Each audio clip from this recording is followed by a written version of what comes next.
Welcome back to Only Talk Sports. We talk sports every single day, or at least we try to. I'm Russ Jeffrey. Subscribe to the channel if you like sports content. Hit that notification bell so you never miss another video. The college basketball coaching carousel has been absolutely crazy, but one thing that's always crazier every single season these days than the coaching carousel is the transfer portal carousel, and it's already starting to roll. And what's crazy to me is that you have a lot of teams that decline the NIT to get a jump on transfer portal recruiting. And some of those teams are having a bit of success, but a team in the Gonzaga Bulldogs that's still in the NCAA tournament, they're getting a jump on their transfer portal recruiting because Michael Ajayi, the top player for the Pepperdine Waves, has announced that he is transferring to the Gonzaga Bulldogs. I'm going to go over how big of an addition Michael Ajayi will be for Gonzaga next season and how Gonzaga looks to be shaping up for the 2024-2025 season. Now, Gonzaga, they're still playing in March Madness. They're in the Sweet 16, going to be facing the Purdue Boilermakers, but Mark Few, he's a busy man. He is not just paying attention to this year's team, but he's also looking forward to next year's team. And I will say that Michael Ajayi, it was a perfect fit for him to transfer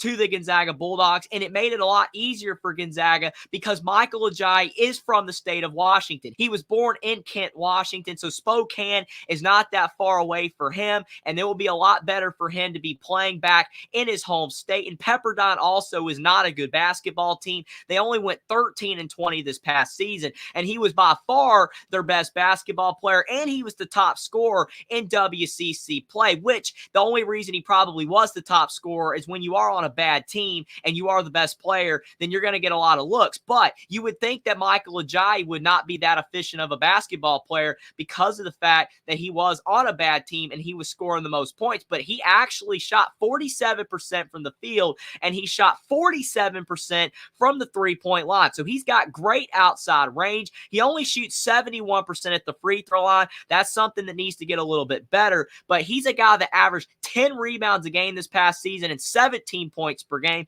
and he's a junior. And you're probably wondering why he only has 1 year's worth of stats on the ESPN page, and that's because of the fact that he wasn't always at Pepperdine. He actually transferred to Pepperdine from an even smaller college in Pierce College as a junior college transfer. So that goes to show you he was not on Gonzaga's radar when he was coming out of high school. And sometimes players are late bloomers. Sometimes when they're coming out of high school, they don't get a lot of hype because of the fact that maybe their skill set's very raw or they just haven't figured out the game of basketball completely yet. And it just seems like Michael Ajayi, it was a perfect situation for him to grow as a basketball player at the junior college level, then go to Pepperdine and show that he could play at a high level at a bigger school. And now he's going to be going to Gonzaga. Joe Tipton tweeted it out on Twitter saying that he has committed to the Gonzaga Bulldogs. A lot of schools wanted him. Ole Miss was a school that was going in heavy for Michael Ajayi, Indiana as well. And currently he's rated as the number 6 player in the transfer portal, even though with more guys going to be entering after the NCAA tournament ends, he will go down the rankings, but he's still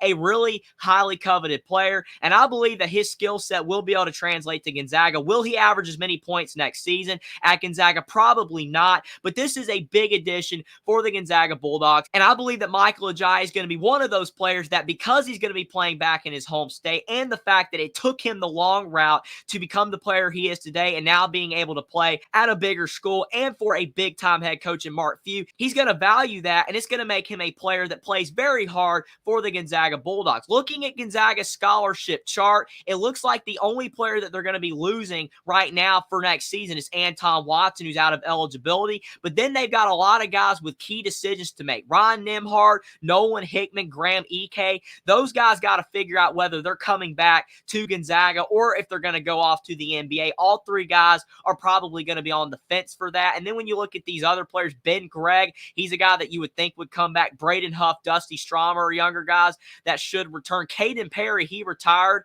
from college basketball, so that's another player Gonzaga is losing. But with the addition of Michael Ajayi, they only have one scholarship available for next season. But like I said, with those players on the fence, with Ron Nimhard, Nolan Hickman, and Graham Ike, Gonzaga could end up having more scholarships available, or some of the guys on the end of their bench could end up transferring to smaller schools. So the Bulldogs are already getting a jump on their transfer portal recruiting, which is very smart. And it is tough to recruit the portal when you are still coaching in the NCAA tournament. I still am a believer that the transfer portal needs to open up after the college basketball season ends, or at least after like the Elite Eight or so, but it probably should be after the tournament ends completely and we have a national champion, because even with the NIT, so many of those teams that opted out, that's a tough situation in and of itself, because the NIT is losing value year over year because more good teams aren't playing in the tournament. I made an entire video on that, on whether teams should decline the NIT. If you guys would like to go check that video out, link is in the description. But Gonzaga was able to land Michael Ajayi because it was a perfect fit.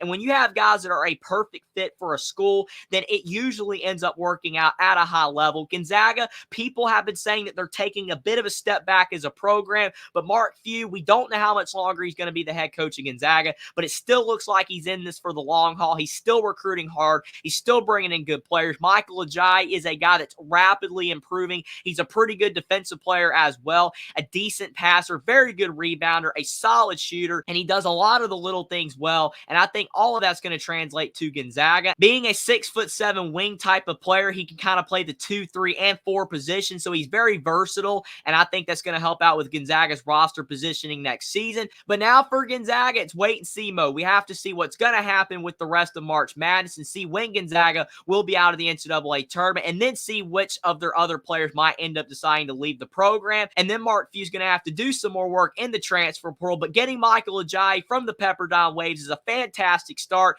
to their transfer portal recruiting, and I think this is a good start to Gonzaga's offseason to show that the Bulldogs are still going to be a competitive team next season. Subscribe to the channel if you like sports content, like this video down below, comment down below what you think about Michael Ajayi transferring from the Pepperdine Waves back to his home state to play for the Gonzaga Bulldogs. Tough loss for Pepperdine, but a great win for Gonzaga, and whether you believe that Michael Ajayi will be one of Gonzaga's best players next season, and whether you think the Bulldogs will still be a great basketball team next year. Follow me on Twitter as well. Link is in the description, and I'll see you next time.